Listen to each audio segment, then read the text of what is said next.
And welcome to Table Talk. I'm your host, Karen Wilson, and we have a very informative show for you today. My guest is Dr. Dannie Glover, and we are going to talk about COVID vaccinations. Welcome to the show, Dr. Glover. Thank you. I notice you have, we've talked, you've got a lot of information to share. Kind of get us ramped up on what we're going to do. Well, I read through quite a bit of resources in preparing for the show, and I want folks out there to think about what the world would be like if we haven't had vaccines. What if we still had smallpox, polio, tetanus, measles, mumps, rubella, which we used to call 3-day measles, which is particularly dangerous to unborn children, diphtheria, and whooping cough. What if they were still here? But they're not. And the reason they're not is because of vaccines. So we want to understand the vaccines as it now applies to the COVID virus. If we remember the devastation of these diseases, which most people don't, this was my parents. My mother would be 104 years old if she was alive. So it goes back quite a ways, to the 1950s. My brother had polio, and I was 7 years younger, and so 7 years later they had polio vaccines, and I got that vaccine. I did not get polio. So it's a very personal and meaningful thing to me. So I think that we need to keep that perspective as we look at COVID, because of all the misinformation that is going on. Yeah, there's a lot. I know researching, we talked off air about the CDC's website and how good it is to go to a place where you're getting truthful information instead of, hey, I'm looking at something on social media and it's linking me to this weird website and now I think I know everything about this strange disease, so that might not be the most reliable place to get the information. Yeah, so you talked about hesitations. There are still hesitations out there. Let's talk about that as far as, that goes. What are you hearing? What are you reading on why people are so hesitant? Well, that's exactly what I did. I've read a lot, but also I've asked every patient that I see who's had the vaccine what their experience was, or if they don't want to take the vaccine, why they don't want to take it. So out of that comes some information. Probably the main thing I hear is a fear that the vaccine was developed too quickly. Okay, so we'll explain that as we go through the show. Some people are concerned about unknown side effects and unknown long-term side effects. 10 years now, am I going to have a third leg or something, because I take this vaccine? Right. Things of that nature. Okay. Now, some people fear it because they don't think they've had enough information. Okay, and that goes back to what you were talking about. There's information and there's misinformation, so it gets very confusing. Some people do not believe the vaccine works. Some people do not trust the government who's involved in the development of the vaccine. Some people do not trust medicine, which I'm very involved in, and probably some people have good reasons not to. Some people are just simply, and we talked about this earlier, they're not concerned. They don't feel like it's going to be a danger to them, and that they or their loved ones will not be severely affected. Suspect now enough people have known someone who passed away from COVID or was severely injured by COVID to realize that's not true. Okay, you cannot count on that. Okay, even if you're a very healthy person. Otherwise, so other issues, it probably, unfortunately, it's become political, as we all know. Without getting into that, it's become more than just about medicine, and that's so unfortunate. Anytime something that should be medical becomes a political issue, then someone's going to get hurt. Okay, so that's been part of it. Now, there's one thing that I have, and it's very important to me, and made me hesitant about getting the vaccine, is that I'm I'm very fearful of needles. I don't like to get stuck. Okay. Yeah, When and I'm- that goes back way before COVID-19, I'm sure. Well, I had an attitude as a child as they can give me that vaccine, but they got to catch me, in which they always did. Yes. Okay, so I got them all. But that's a real thing too. A lot of people don't want to say that, but they just don't like the idea and they fear a needle. But it only lasts a second, It so does. that's right. It's over by the time you wince from it. It's basically over at that point. If I got over it, anybody can get over it. Basically. Is there a certain demographic that we're seeing that is hesitant? Personally, most of the older demographic that I know has had the vaccine. It's younger folks. Is that what you're seeing as well, or are there even, is that untrue? Partially, it's several things, actually. Now, if you think about younger folk in terms of children, they've not been offered it yet. Right. I think when you get into the 16 and older, up to my age, elderly, then you get into that where I don't think it'll really bother me that much. But it's killed plenty of young people, and so you can't count on that. Then just to throw out a few things about groups, minority groups are hesitant, and that's kind of understandable because there's a history of them being mistreated by the medical system, both experimentally, what's called a Tuskegee. I've read about that. Yeah, where the people were allowed to have the infection of syphilis, and it could have been treated and wasn't treated because they were studying to see how it would turn out. Well, that's evil. That was just plain evil.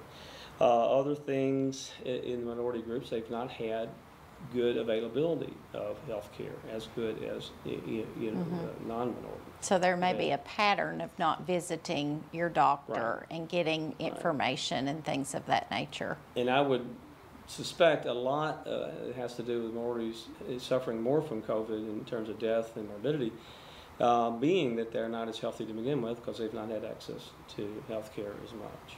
Okay, that's part of it. And that's true, it basically poverty, whether you're a minority or not, that would be a role in that.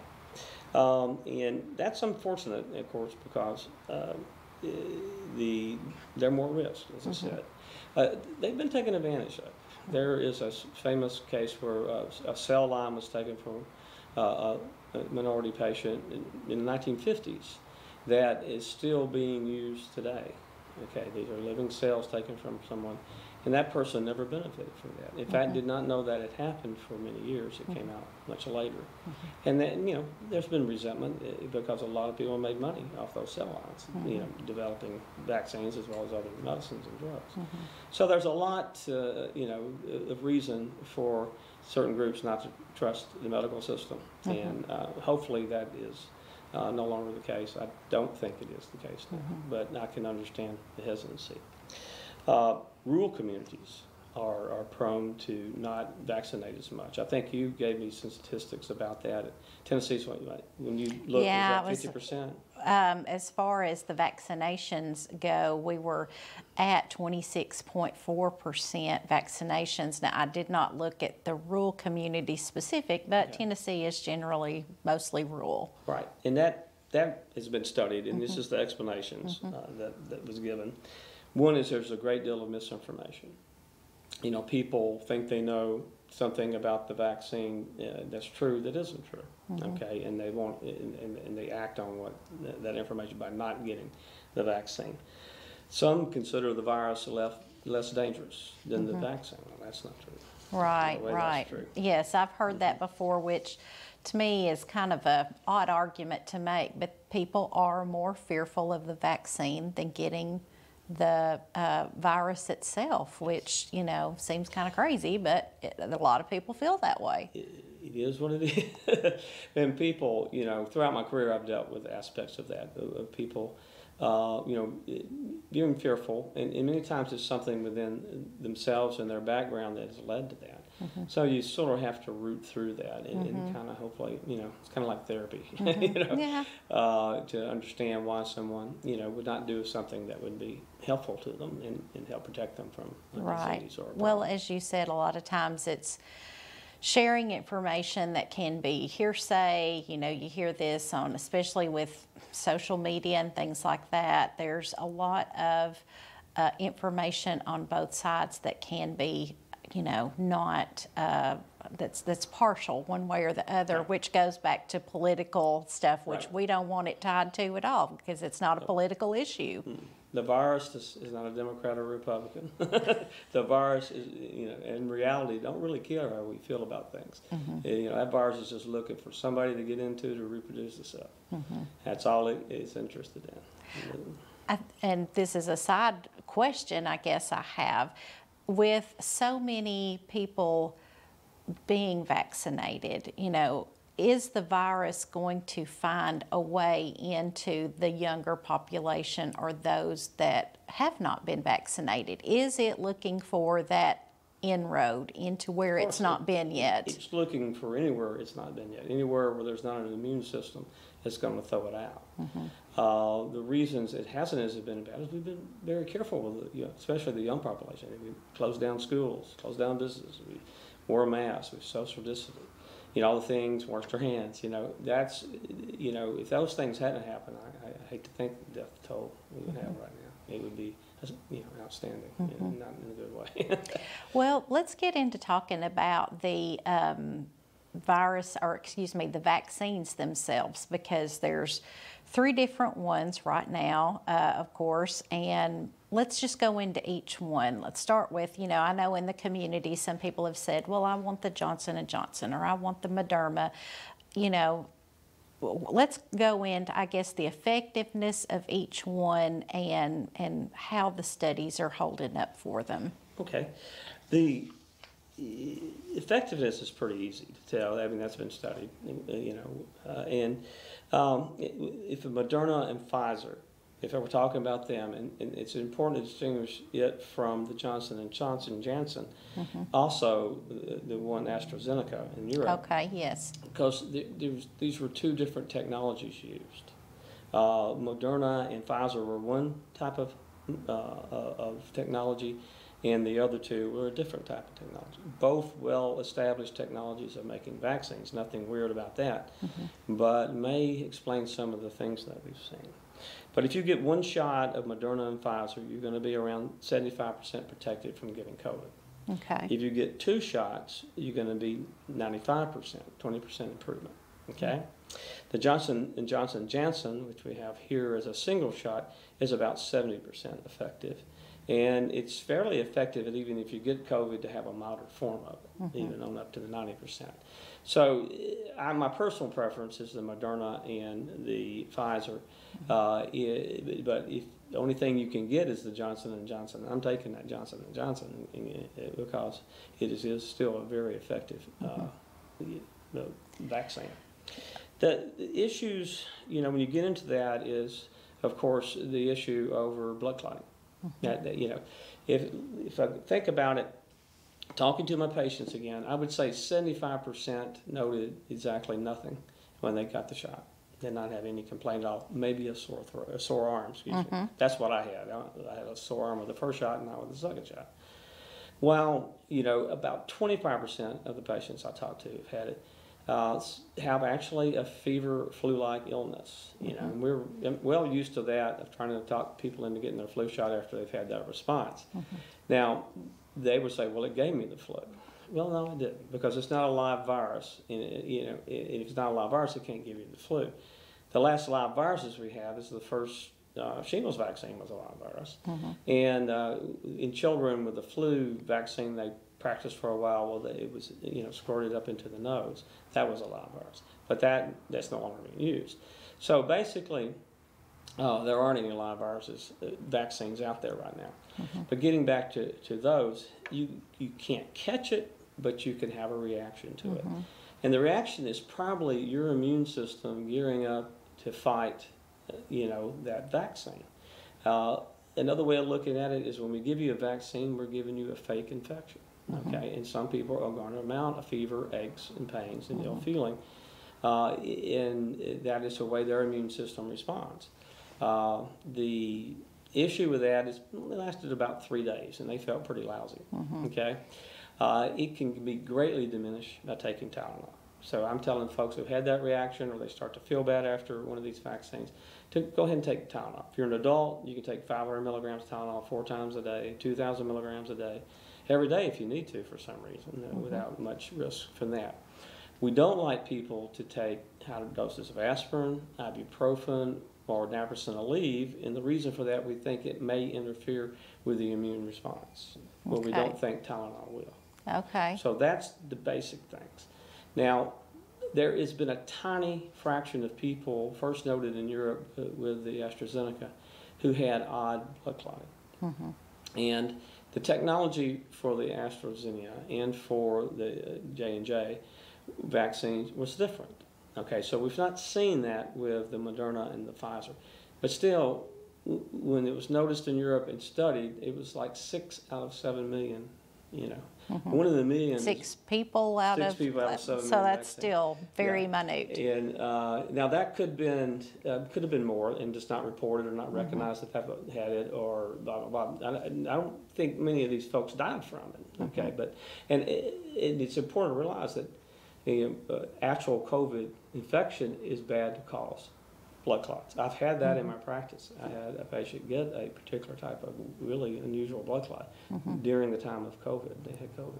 So, you know, you're not getting out of that one either way. Right. Not related to the vaccine, but probably having it from having COVID. Yeah, this was directly caused by COVID. And we've seen that far more common than the vaccine causing blood clots is COVID causing blood clots. You know, it's a fairly known problem with that particular virus.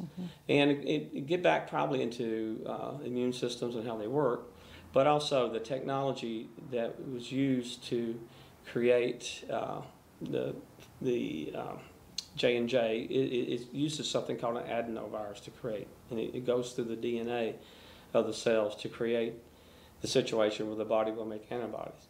The Moderna will actually go through what's called messenger RNA to accomplish a similar type of thing, but apparently does not provoke as much of the blood clot. And so, and of course, you know, people have blood clots all the time, and so how much of that is just they're going to have it anyway? We don't know. It's very complicated. Right. I would say this in contrast, and I thought was very interesting. Your chance of getting hit by lightning, if you live to be 80, is 1 in 15,000. Okay, versus 1 in a million. So I'm going with the vaccine, staying out of the storms. The odds are much better with the vaccine, yes. You talked about some of the side effects, and what is it in our bodies that cause these side effects, and are they a bad thing? Is it our body kind of, like you said, ramping up to kind of fight this off? Well, exactly. No, it's not a bad thing. Don't feel good. Okay. You know, but it feels a lot better than having the disease. And it's much less risky of serious, you know, injury or death. Yes, it is. When the body, it's a bit complex, but there's a condition called inflammation. Now, that can occur in many ways. An infection, when you have, say, an infection in your skin, you see a red swollen area, that's inflammation occurring. The body's immune system cells is going there and releasing chemicals to kill the germ, but in doing so, they also damage the surrounding tissue and cause redness, swelling, maybe build a pus pocket that has to be drained out, that sort of thing. That is normal, okay? And that is what we're basically talking about. Now, you can have inflammation like I've got arthritis in my knee, and that's inflamed. It's similar, the immune system goes there, and it acts sort of like there's an infection there, and it releases chemicals that inflame the tissues, and for various reasons that it does, I won't get into, but then you end up with you know, redness, swelling, heat. And so yeah, this is pretty standard operation of the body in handling that. With infection, of course, it is part of the system. You get fever. Well, what's happening with the fever? Well, your body is revving up.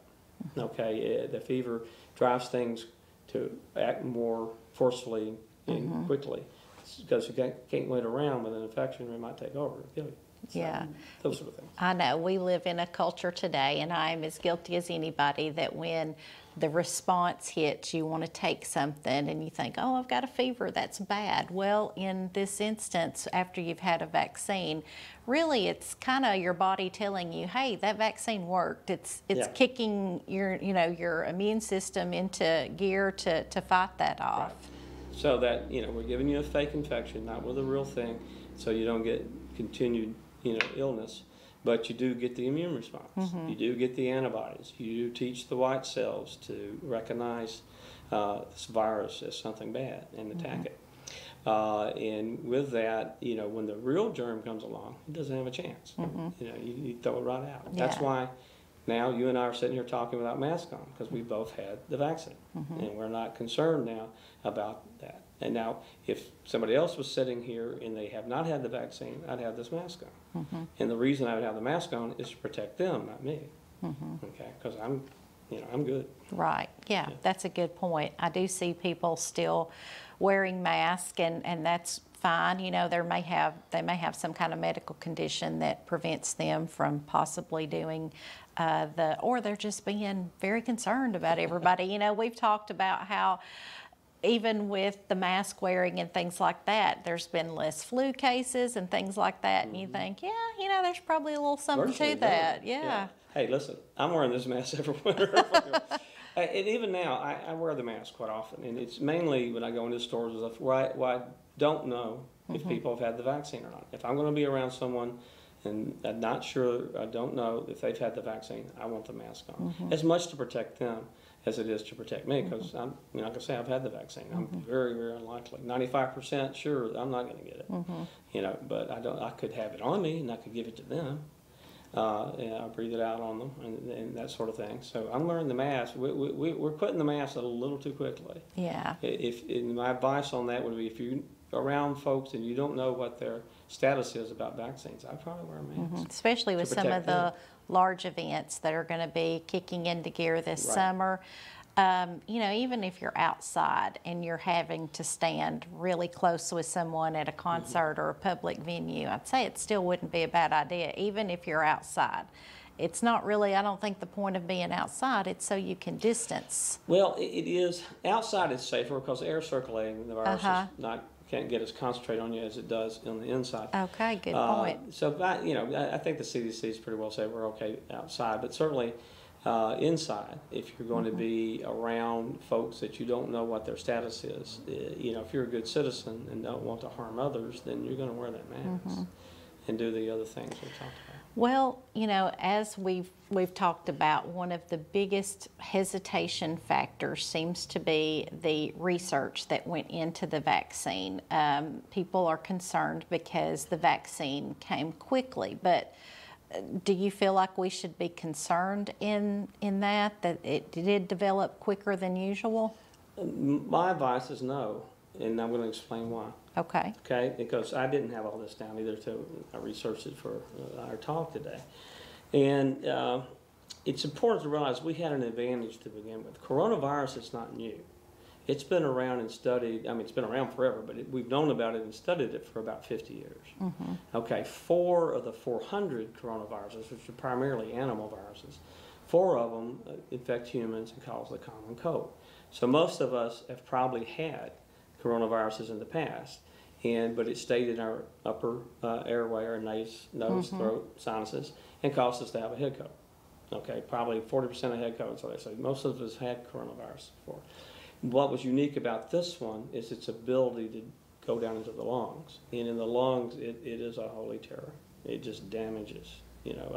I've seen people's lungs turn toasted in about a week, and they die, and that's amazing to me. I've never seen anything like that before.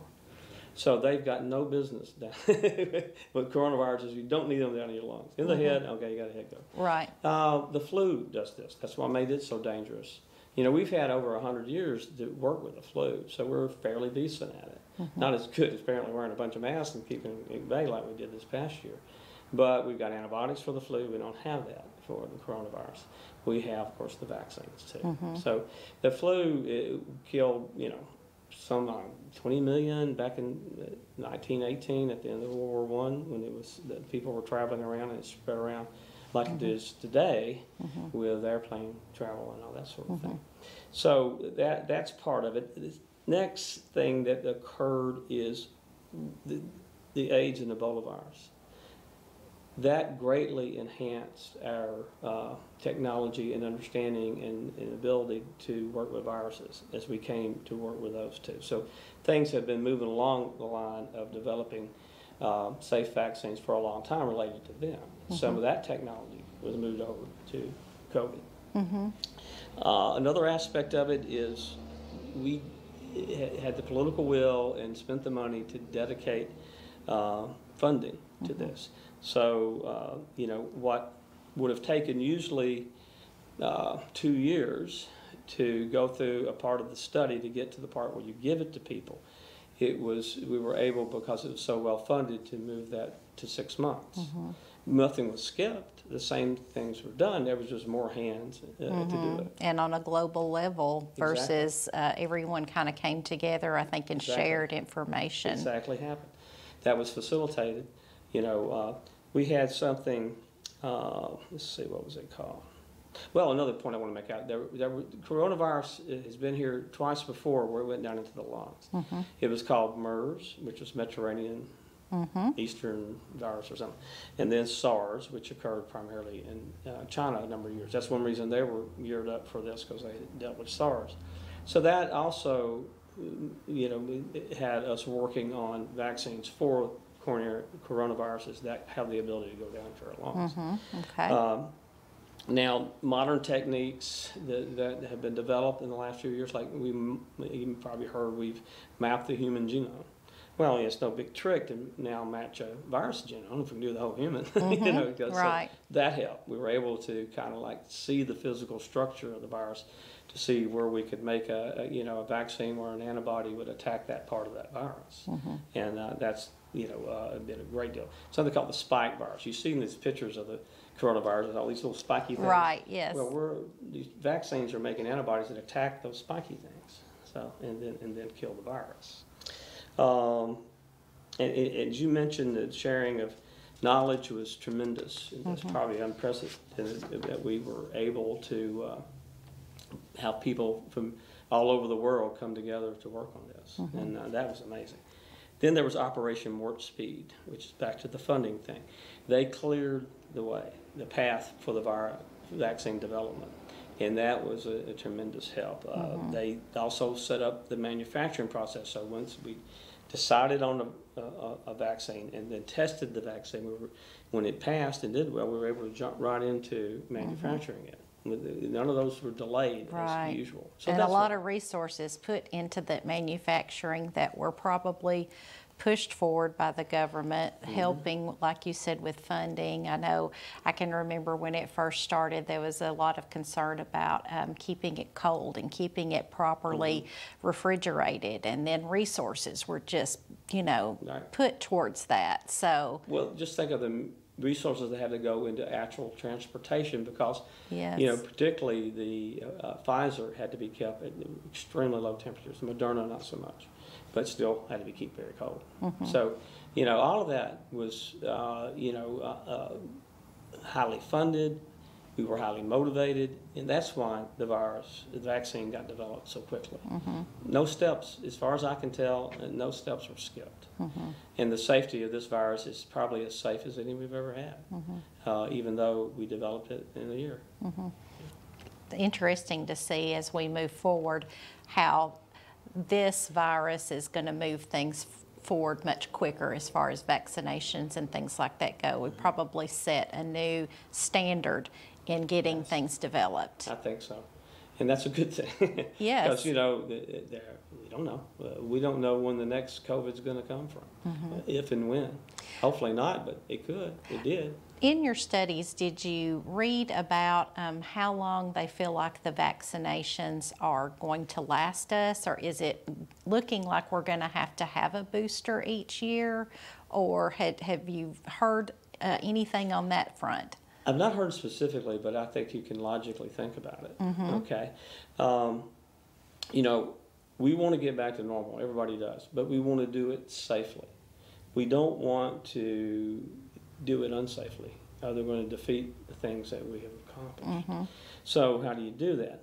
Well, you have to understand that as long as this virus is circulating and finding new people to get into, it has the ability, while it's in that new person, to mutate and form a more effective virus, because they're trying to get better. That virus is trying to get better and better. I know we talk about like it being smart, but it is. It's incredibly intelligent. In its own way, it is very cunning and evil, like intelligence.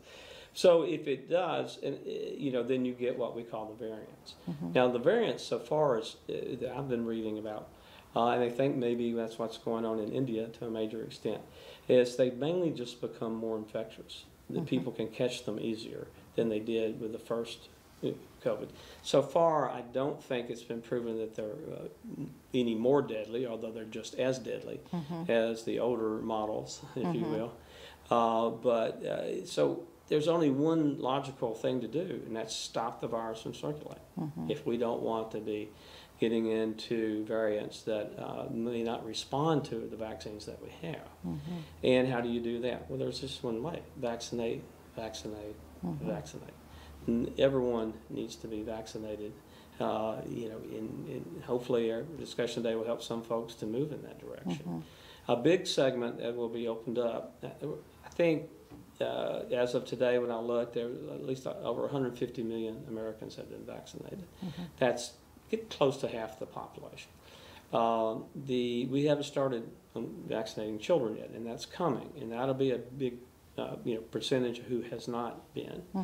For those who just won't do it, I would urge them to reconsider that, not only for themselves but for their community, for their loved ones. Because if you're the person the variant occurs in, that it destroys the whole thing we've done, and you could have avoided it, then what does that make you? Right. Not a very good person. Yeah. Well, and sometimes we think so much about ourselves as it's just kind of human nature, but the vaccination kind of goes into the greater good, and you do have to think about your family, people you love, and those beyond that reach, as far as people you're coming in contact with. And we can't always choose who we're in line with at the grocery store, and we don't want to run the risk of giving them anything. No, I understand the feeling. I'm an extremely independent person, and but not in this area. This is not something that I can afford. Like I said, my brother had polio. I sure did not want polio. And well, I'm I know very grateful that I got the vaccine. You and I have discussed, not by name or anything, but you've had a couple of patients that ultimately paid their price with their life. They did. Of course, this was when it first kind of come out and everything, but you've seen how bad it can get. Yes, and both of those, it just tore through them. They died within really a week or two of getting it. And I don't know what was unique to them. Both of those people, and it's very sad, had a lot of life ahead of them. They were not scheduled for death anytime soon. And it just ruined all of that. It put an end to it. And, I'm very saddened because I cared for them both. And I was close to them. Yeah. So that's a good doctor. You always care about your patients, and that you're very thorough in the fact, too. I will disclose, Dr. Glover is my personal physician and stuff, but you spend a lot of time with your patients. You take a lot, at least, each visit, you're spending a lot of time going through, and you've developed a lot of relationships with them. Oh, you do. In primary care, I'm certified in emergency medicine and I'm in primary care, and I chose to stay with primary care primarily as I've grown older. These people are now my friends. We've been together for so long that they know me thoroughly, and I know them thoroughly. And it was painful to lose those two. It was very unpleasant. And it's, now that we have the vaccines, there was all this relief that came across, I feel like everyone, as the vaccines came into being and stuff. And so we are getting to the tougher demographic on getting vaccinated and things like that. But Also, I think we need to mention, because we talked about some of the hesitations, basically the vaccine is free. Is that correct? Yes. Free to us anyway. Yes. Nothing's free, but Well, we'll pay the tax money. yes, Yeah, right, they put right. into it. But if Yeah, you show up at your yeah. local pharmacy, you're not going to be Right. asked to pay. Nobody's going to be refused because of money, and that's smart. Mm-hmm. I mean, that's just good self-preservation. Mm-hmm. You know, there's been a lot of good public health things going on in this crisis, even though we were quite caught flat-footed at the beginning of it. There are some good news, though. I don't want to leave Sure. it all with bad news. One is, just things are getting better, and that's why the CDC is backing off on, like we're sitting here together because we both had the vaccine and we don't have to wear masks. If the children get vaccinated in the near future, then families can get together, with their loved ones. They can go traveling on vacations. That's coming, okay? Barring any, variant that messes it up, which I don't think is going to happen in our country, And so it's good news. But if we let down our guard, we really could mess things up. Yeah, so things are getting better, and I think one of my questions, was, which you kind of addressed already, we're getting back to normal, but we want to stay on the path of staying back to normal, staying well, staying healthy. And as you said, you still advise continuing to wear your mask. If you're around people and you don't know their status. Right, of the vaccine. okay. If you're outside and not like piled on top of each other, probably don't need a mask. Yeah. I'm a little, hesitant to be close in with someone. I don't know what their vaccine status is. Yeah, doesn't hurt to still maintain a social distance, if you don't know the status, and then continuing the hand washing. And I think there's been a lot of good things like that we have become more conscientious about since. Yeah. Well, just going back to the example of flu, what happened to the flu? We didn't have it this year. Didn't see a case.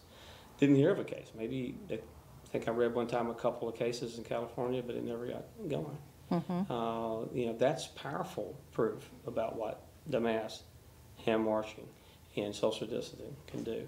Now, I've had patients throughout my career, older folks usually, who are very wise, who go to ground in the winter. They don't get out; they stay home. Yeah. And they did it to avoid the flu. So this has been around. It's just not been commonly practiced or really known of. Right. Lots of wisdom in the elders. They kind of take better care of themselves sometimes than what us young, indestructible folks do. That may be how they got to be elderly. Yes, yes. Well, thank you so much, Dr. Glover. We hope we have dispelled some of the myths about the vaccine. And yes, most of the information that you pulled came from the CDC's website. Correct. So there's lots of information on there, but it's very, I will commend them, very easily understood. I, as a layperson and not a physician or anything of that nature, pretty much understood everything that I read on there. Lots of charts and things that can be a little overwhelming, but you don't have to look at those to get the gist of it. So thank you so much for joining us today. Thanks for asking. All right, and thanks to our audience. We hope you learned a lot today, and we want you to stay healthy and well, and join us again next week for more Table Talk.